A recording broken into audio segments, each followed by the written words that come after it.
Two huge reasons. Our baseline alarm runs higher, and our attention gets hijacked inward faster than ever. Not because you're weak, because your environment is engineered for arousal and self-monitoring. Start with sleep debt. One short night can crank stress hormones and blunt emotional regulation the next day. When you're underslept, the brain's context systems downshift, the very parts that would normally tag weird sensations as just tired. So neutral inputs arrive without captions, and your mind fills the gap with threat. If you've had a run of late nights, expect more movie filter moments. It's not permanent, it's physiology. Layer in digital arousal. Infinite scroll keeps your attention narrow, head-heavy, and self-referential. You're consuming micro-threats, news spikes, comment drama, symptom rabbit holes, every few seconds. That trains two things DPDR loves: hypervigilance and internal monitoring. You finish scrolling, and suddenly the room feels flat. It's not random. Your attentional lens is still zoomed in and pointed at you. Stimulants add fuel. Coffee isn't evil, but timing and dose matter. A big late morning hit after poor sleep can push background jitters into "do I feel real?" territory. Same with energy drinks or stacking caffeine with fasted mornings. Your body's telling you sprint, but your calendar says sit still. That mismatch sensitizes alarm and invites checking. If you're spike-prone, front-load smaller caffeine earlier, pair it with food, and taper by early afternoon. Now cannabis. This one deserves clarity. Modern THC potency is far higher than it was decades ago, and some people are more sensitive to its effects on perception and time. For those nervous systems, a high THC session, especially after sleep debt or anxiety, can nudge the brain into detachment as a protective downshift. You're not doomed if you've had a bad experience, and this isn't a moral lecture. It's pattern spotting. If your DPDR spikes for days after using, your threshold is telling you something useful.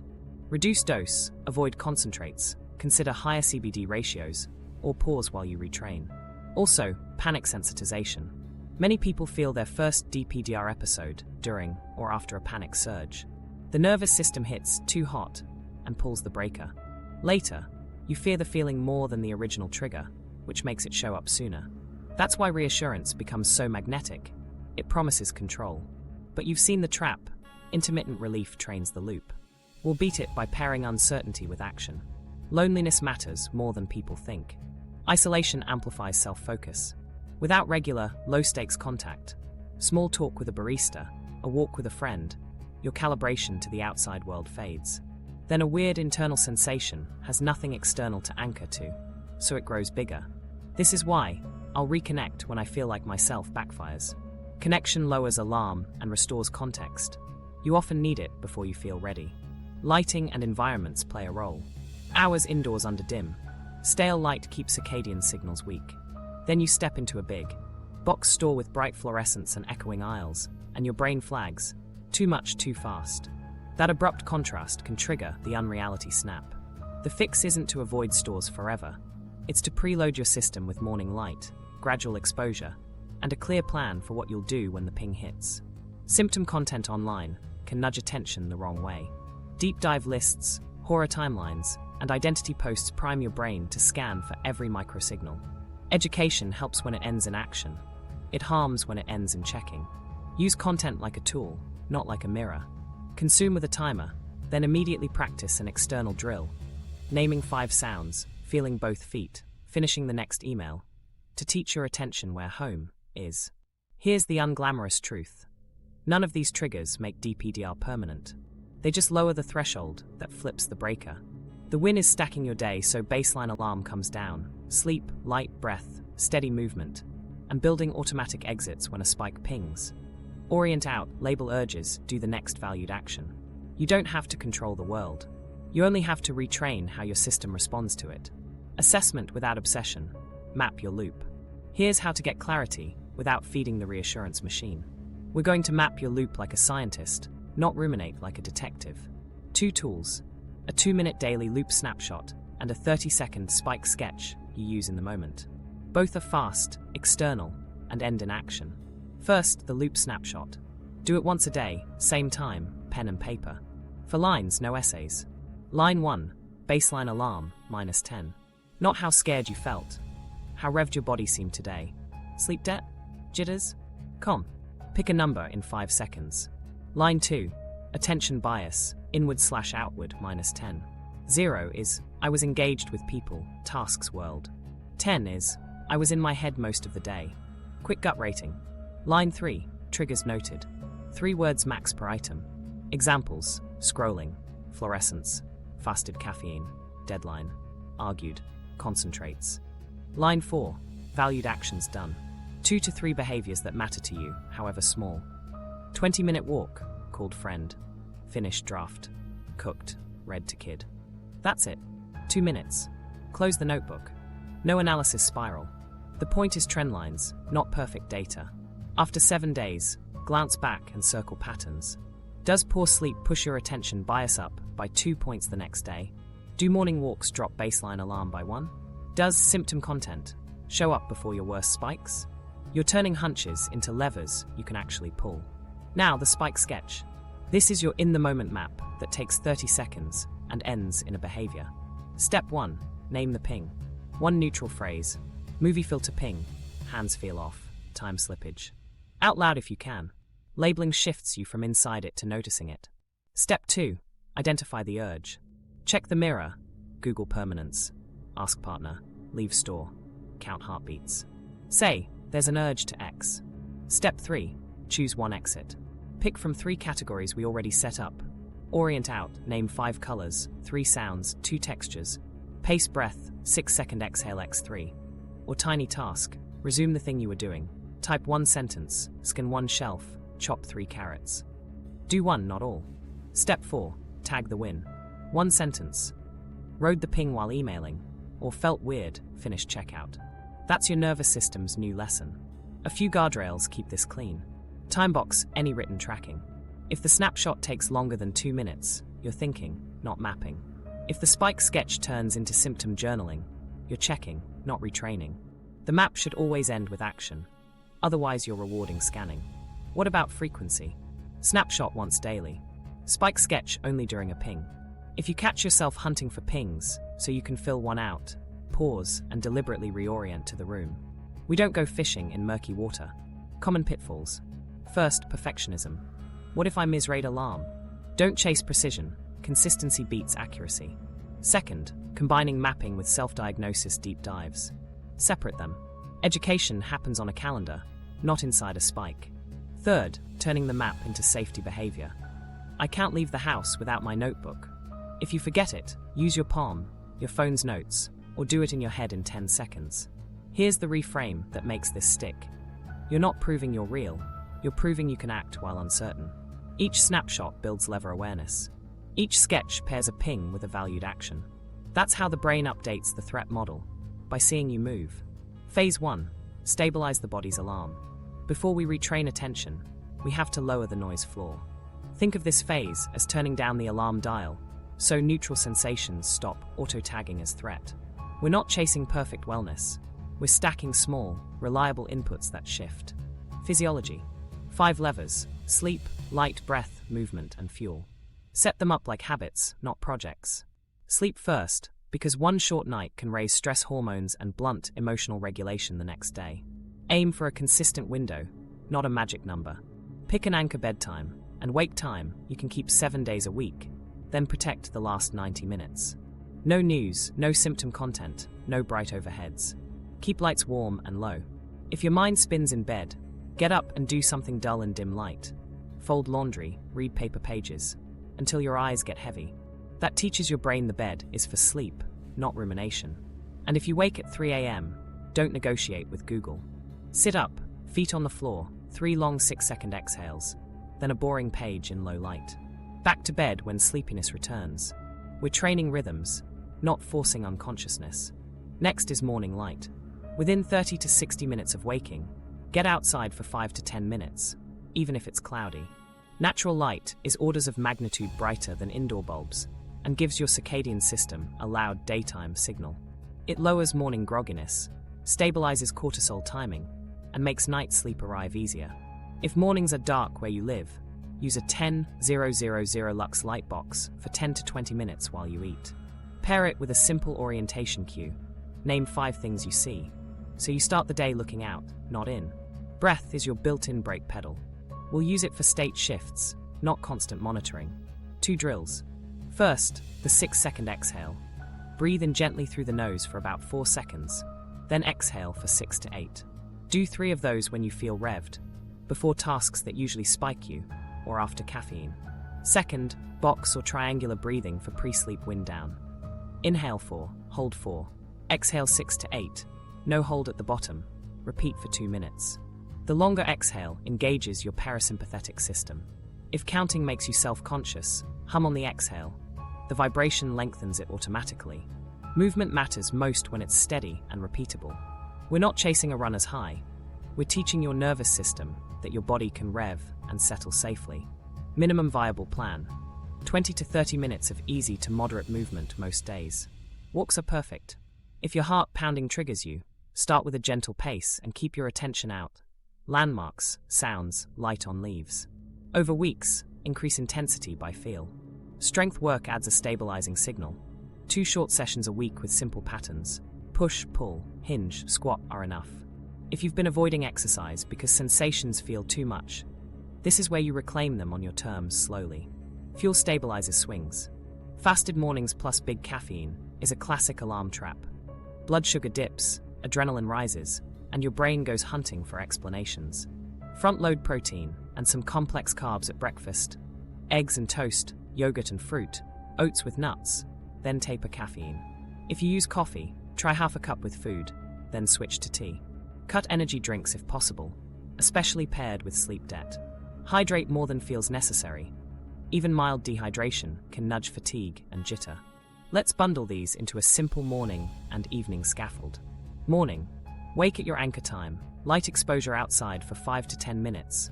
Quick protein-forward breakfast. Small caffeine if you use it. Then a 10-minute walk with an external orientation cue. Name 5 colors, 3 sounds, 2 textures. That sequence tells your system. Day has started. Outside world matters. We're moving. Evening. Pick a go dark time 90 minutes before bed. Dim lights, no doom scrolling. 2-minute breath drill with long exhales. 1 page of a low-stakes book, then bed. If the mind kicks up, repeat the breath and slide feet to the cool side of the sheets. Temperature change often unlocks sleep when thoughts won't. Plan for caffeine and cannabis deliberately. If you're spike-prone, keep caffeine earlier and smaller with food. If your DPDR ramps after high THC use, your threshold is sending a message. Consider reducing dose, choosing higher CBD ratios, or pausing while you stabilize. This isn't moral, it's mechanical. Lower input intensity while your system relearns safety. Add 2 tiny daytime anchors. First, a midday reset. Step outside, 5 breaths with long exhales. Look at the farthest thing you can see. Second, a consistent movement block you can keep on your worst day. 10 minutes counts. If you miss, don't pay the shame tax. Restart at the next cue. Consistency beats intensity. If your alarm sits at an 8 even with this scaffold, constant surges, no sleep, appetite gone. That's your signal to loop in a clinician. Short-term medication can lower the volume, so these practices stick. The skill work still matters. Meds help it land. You'll be tempted to measure everything. Don't. Track 1 or 2 levers tops. Light in the morning. Yes or no, movement minutes. The goal is stacking wins. Your nervous system can feel, not building a spreadsheet. When the alarm dial turns down, neutral sensations get their captions back. That's the foundation we'll build on in Phase 2. Phase 2, attention retraining, out of the scanner. Phase 1, turn the alarm down. Now we have to move your attention out of the internal scanner and back into the world, on demand. This isn't try harder to focus. It's training specific attention muscles the way you'd train a weak ankle. Short, frequent, progressive, and paired with real life. Think 5 drills. 2 build raw attention control. 2 build flexible switching. 1 glues it into daily tasks, so it sticks when you need it. Drill 1. Spot, name, shift, 60 seconds. Pick a room.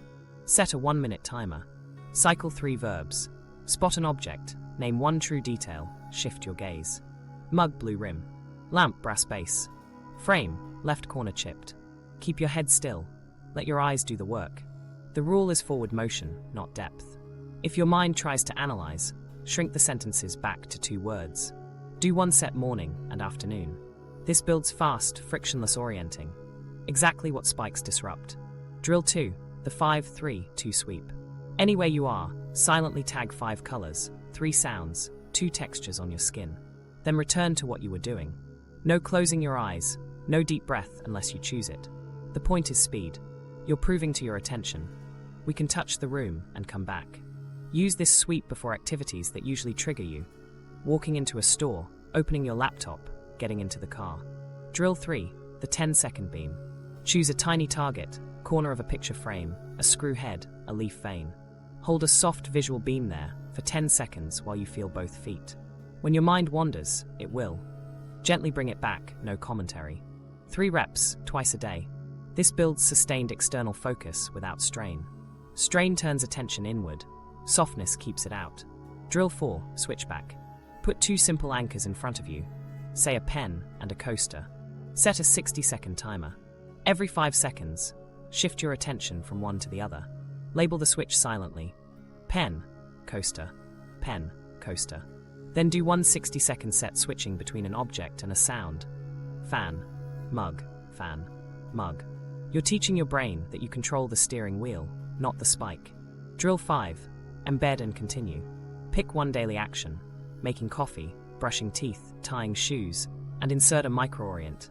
Name 2 colors, 1 sound, 1 texture, then complete the action without pausing.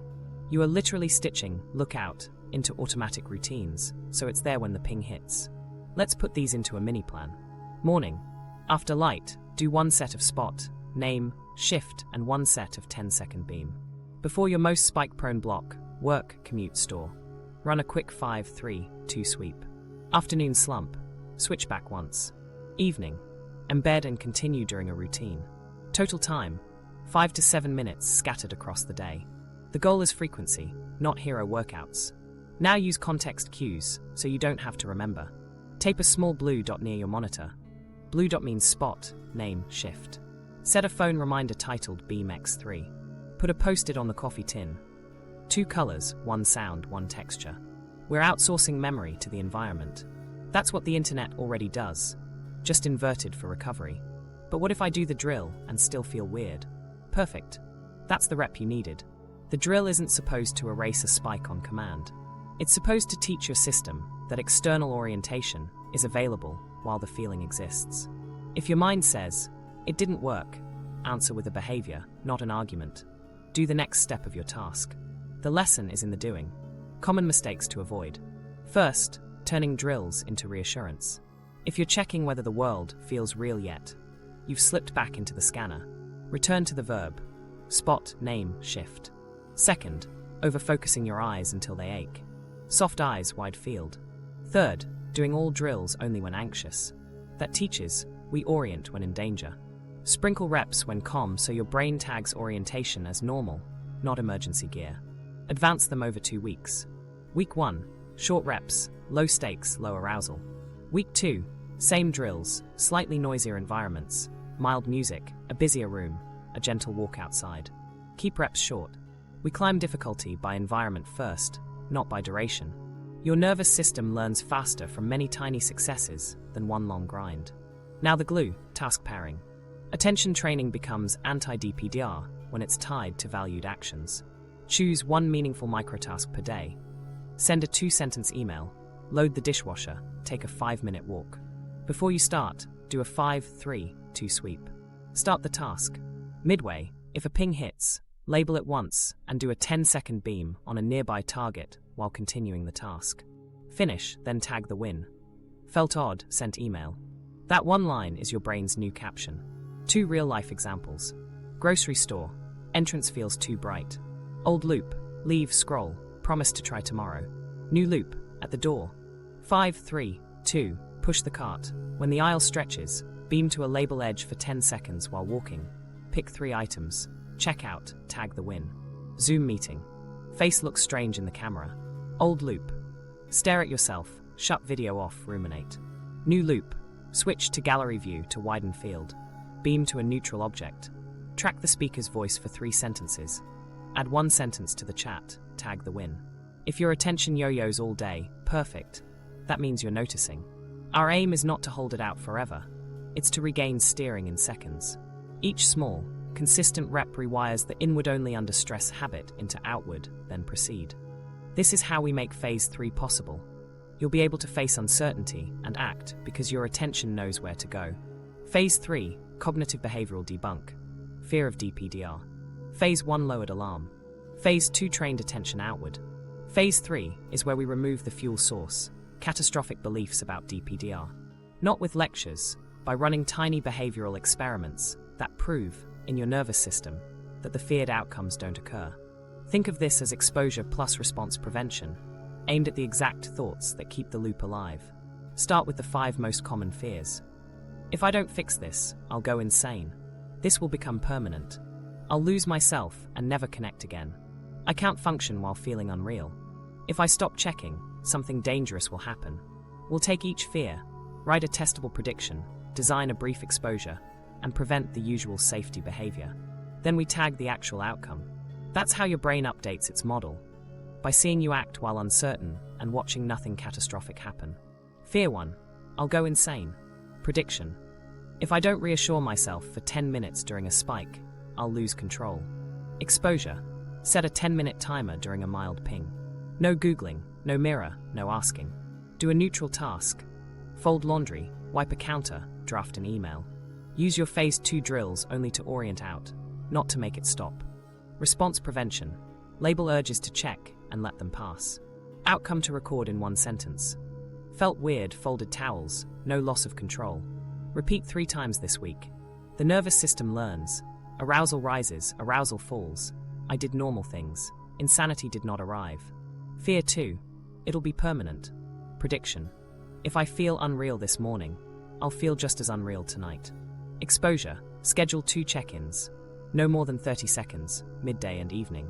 At each, rate the intensity from -10 without analysis. In between, live your plan, light movement tasks. Response prevention.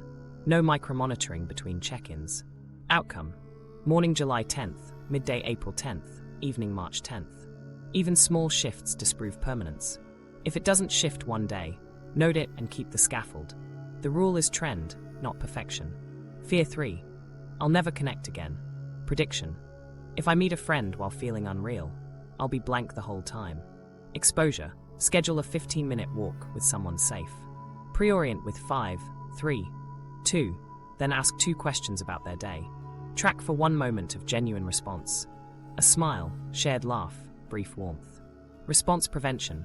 No self-scanning during the conversation. Outcome. Felt odd, laughed at the dog story. 1 flame counts. You're teaching your system that connection flickers, even when saturation is low. Fear 4. I can't function while feeling unreal. Prediction. If I try to work like this, I'll fail. Exposure. Choose a 5-minute task with a concrete end point. Send a 2-sentence email. Reconcile 1 receipt. Outline 3 bullets. Start with a sweep, then do the task start to finish without fixing the feeling. Response prevention. No rereading for reassurance. No perfection passes. Outcome. Felt off, sent email. Functioning isn't a feeling, it's a behavior. Fear 5. Stopping checking is dangerous. Prediction. If I don't check the mirror, I'll miss a real problem. Exposure. Pick a 2-hour window where mirrors are covered or avoided. When the urge hits, label it once and do a 10-second beam to an external target while continuing your current action. Response prevention. No substitute checking, no selfie camera, no reflective windows, no asking someone. Outcome. Did dishes, no mirror, nothing dangerous happened. You're withdrawing the reward from the compulsion. Now let's make a weekly ladder. List 3 triggers from easiest to hardest. For example, texting a friend while feeling off, shopping 1 aisle under fluorescence, speaking up once in a meeting with camera on. For each, define the prediction, the exposure, and the 1 safety behavior you'll prevent. Run each step 2 to 4 times before you climb. The goal is boring wins, not bravery porn. Boring rewires better. Expect, but what if spikes mid-exposure? Treat them like elevator pings, background. Shift attention out once, then do the next action in. Your exposure.